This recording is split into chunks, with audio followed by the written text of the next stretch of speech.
Hola a todos, yo soy Ramón Lozano. Bienvenidos a un nuevo episodio de este podcast donde vamos a hablar de los eventos más relevantes que movieron a los mercados financieros en Estados Unidos en la semana laboral que terminó el viernes 25 de noviembre de 2022. En la idea de la semana vamos a hablar sobre Goldman Sachs y en la sección educativa vamos a hablar sobre la OPEP.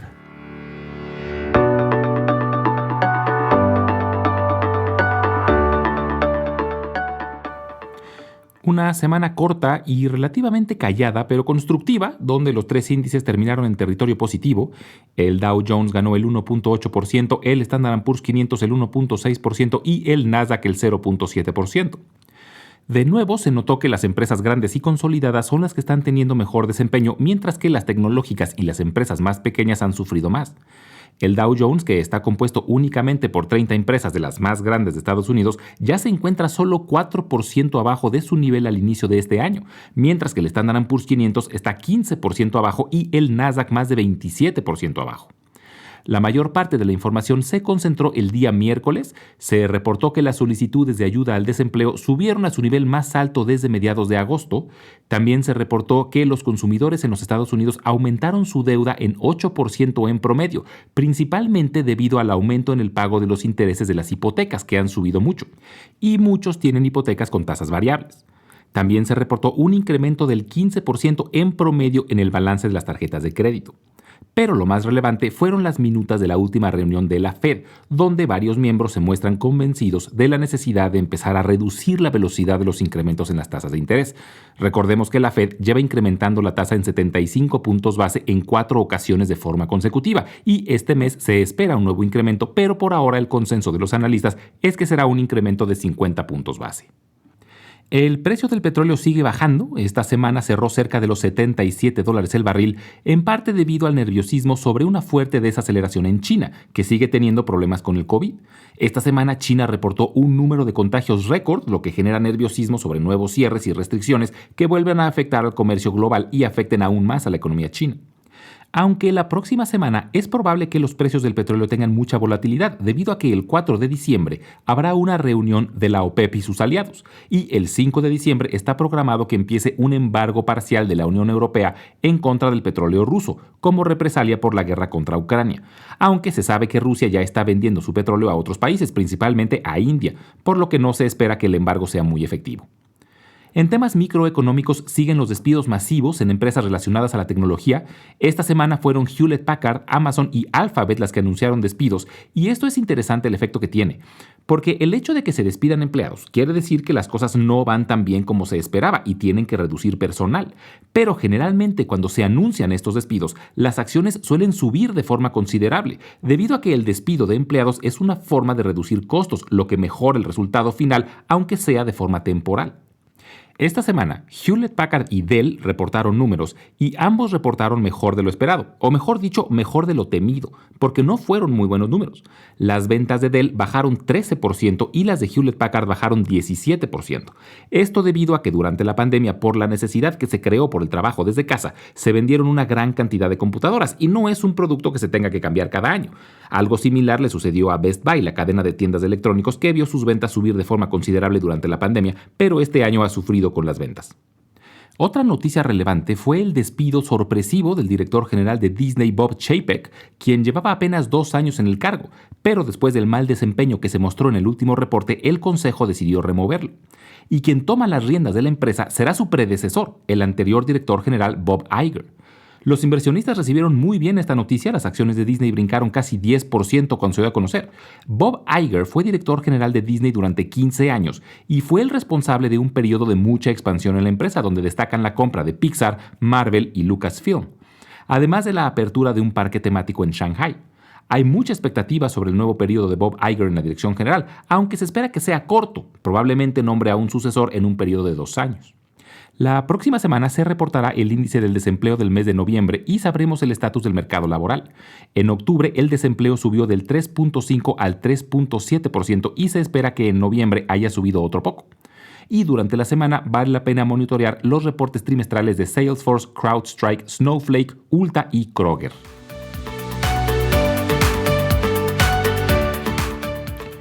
En la idea de la semana vamos a hablar sobre Goldman Sachs. Su símbolo es GS. Goldman Sachs es una empresa multinacional dedicada a la banca de inversión y servicios financieros. Fue fundada en 1869 y tiene su sede en la ciudad de Nueva York, aunque también tiene oficinas regionales en Londres, Varsovia, Bangalore, Hong Kong y Tokio. Es el segundo banco de inversión más grande del mundo y su capitalización actual de mercado es de $131,000 millones, lo que la ubica en el número 57 entre las empresas más grandes de Estados Unidos. Opera bajo 4 segmentos. El primero es el de banca de inversión, donde ofrecen asesoramiento financiero a empresas, además de ayudarlas a salir a bolsa. El segundo es el de mercados globales, donde compran y venden distintos instrumentos financieros. El tercero es el de manejo de activos, con el objetivo de preservar y hacer crecer el patrimonio de otras empresas. Y el cuarto es el de gestión de patrimonios, que es similar al anterior, pero enfocado a clientes particulares. Goldman Sachs se ha hecho muy famosa porque ha sido durante varios años la empresa favorita para los recién egresados de carreras relacionadas a las finanzas, y presumen tener un proceso de selección muy riguroso, con una tasa de aceptación de alrededor del 4%. Sin embargo, también le han llovido críticas debido a quejas de explotación laboral, ya que ha habido casos muy sonados de empleados con problemas de estrés muy altos que cumplían jornadas laborales de más de 100 horas a la semana, cuando una jornada laboral estándar en Estados Unidos teóricamente es de 40 horas a la semana. Pero han logrado ser el banco de inversión con mejores rendimientos en los últimos años y es lo que ha hecho que atraigan mucho talento. Este año la banca de inversión ha tenido una fuerte desaceleración debido a que las condiciones macroeconómicas no han favorecido la salida a bolsa de nuevas empresas. Ha sido un año muy lento en cuanto a nuevas salidas a bolsa, que es parte importante de los ingresos de Goldman Sachs, pero generalmente las empresas que buscan salir a bolsa no cancelan por completo su salida, más bien la retrasan en espera de mejores momentos, por lo que es muy probable que se recupere el próximo año. Además, la caída en los ingresos por banca de inversión se han visto compensados con los de mercados globales, donde la alta volatilidad beneficia los ingresos por trading. Esto hizo que en su último reporte trimestral, tanto las ventas como las utilidades estuvieran por arriba de lo esperado. Desde su último reporte, las acciones de Goldman Sachs han recuperado prácticamente todo lo que habían perdido durante este año y están a solo 5% de su máximo histórico. Además, Goldman Sachs, aunque históricamente ha sido principalmente un banco de inversión, recientemente ha incursionado en la banca de consumo, y este año ese segmento ha crecido el 67%, principalmente gracias al crecimiento en el número de usuarios con tarjetas de crédito de Goldman Sachs, que es el banco detrás de tarjetas de crédito de Apple y General Motors, entre otros. Además de que han crecido en buena medida los depósitos de sus usuarios, lo que en momentos como el actual, donde las tasas de interés se están incrementando, representa un ingreso recurrente prácticamente sin riesgo. Y por eso vale la pena tener a Goldman Sachs en el radar.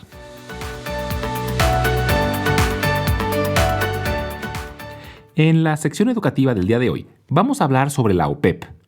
La OPEP es la Organización de Países Exportadores de Petróleo, y a veces es confuso porque en inglés se le dice OPEC, Organization of Petroleum Exporting Countries, pero es lo mismo, solo que en inglés se dice OPEC y en español se dice OPEP. La OPEP fue fundada en 1960 en Bagdad por 5 países: Irak, Irán, Kuwait, Arabia Saudita y Venezuela.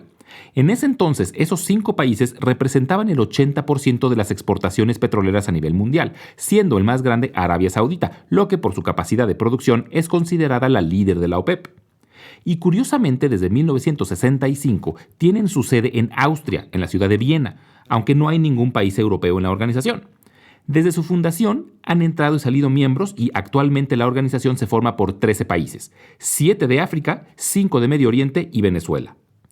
La organización se fundó con el pretexto de controlar los precios internacionales del petróleo, aunque en realidad se fundó debido a que varios países decidieron quitarle el control del petróleo a empresas privadas, debido a que la economía de los países miembros de la OPEP dependen en gran medida de los ingresos petroleros, por lo que las altas fluctuaciones en el precio afectaban la estabilidad del país completo.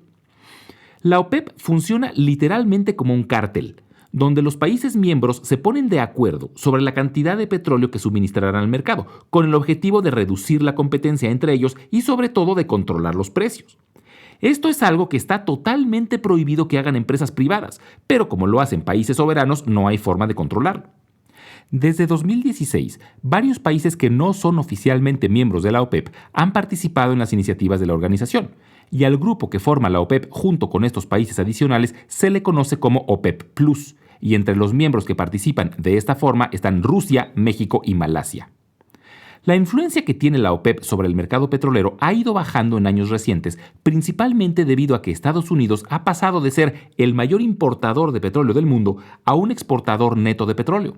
En 2011, mientras Barack Obama era presidente y principalmente gracias a nuevas tecnologías de extracción como el fracking, Estados Unidos logró su independencia energética al producir suficiente para su consumo interno y posteriormente se convirtió en un exportador neto de petróleo.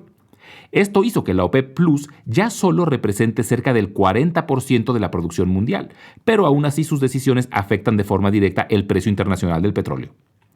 Por ejemplo, esta semana se corrió el rumor de que la OPEP incrementaría su producción en 500,000 barriles diarios de petróleo. Esto hizo que el precio del petróleo bajara más de 6%, pero el ministro de Energía de Arabia Saudita negó estos rumores y en menos de medio día el precio regresó al nivel que tenía. Pero aunque tiene solo el 40% de la producción, tiene más del 80% de las reservas probadas de petróleo. Y es una de las razones por la que principalmente Europa está haciendo un esfuerzo por reducir el uso de combustibles fósiles, para depender menos de la OPEP y sus aliados. ¿Y qué tiene que ver la OPEP con la bolsa? Pues resulta que mucho. Desde hace muchos años el petróleo es la principal fuente de energía en el mundo, por lo que sus precios afectan prácticamente todos los sectores económicos y los mercados financieros responden a movimientos en el precio del petróleo. Pero es una respuesta curiosa. El precio del petróleo se mueve por oferta y demanda. Cuando el precio del petróleo sube, esto en realidad no es bueno porque genera incrementos en muchos productos y servicios, pero generalmente se asume que subió de precio por un incremento en la demanda, lo que puede significar mayor actividad económica y por lo tanto mejores condiciones para las empresas, por lo que la bolsa suele responder de forma positiva. Pero si el incremento en el precio fue por un recorte artificial de producción, por ejemplo por una decisión de la OPEP, entonces la bolsa responde de forma negativa, porque el incremento de precio fue por una menor oferta. Y cosas similares pasan cuando el precio del petróleo baja. Si baja por una decisión artificial de incrementar la producción, la bolsa responde de forma positiva, aunque esto muy rara vez pasa. Solo sucede cuando los precios llegan a niveles muy altos y muchos países presionan a la OPEP para que aumente su producción. Lo que sí suele pasar es que el petróleo baje de precio por una menor demanda. Y aunque menores precios en general es positivo para los consumidores, si se deben a menor demanda suele significar menor actividad económica y la bolsa suele reaccionar de forma negativa. Entonces, los analistas suelen poner mucha atención a las fluctuaciones del precio del petróleo y a buscar explicaciones para el movimiento, para saber si es un cambio en la demanda o si es un cambio en la oferta, donde en muchas ocasiones la OPEP está involucrada. Como siempre, las transcripciones de todos los episodios las vamos a estar subiendo al blog invertirenlabolsa.substack.com, donde se pueden suscribir para que les lleguen las notificaciones cuando estén disponibles los episodios y puedan acceder a la versión escrita. Y si alguien lo prefiere, también estaremos subiendo los audiogramas a YouTube, donde los pueden buscar como Invertir en la Bolsa Podcast. Y finalmente les dejo mi correo electrónico por si tienen alguna duda, comentario o sugerencia. Es ramonlog@yahoo.com, ramonlog@yahoo.com. Muchas gracias y nos escuchamos en el próximo episodio.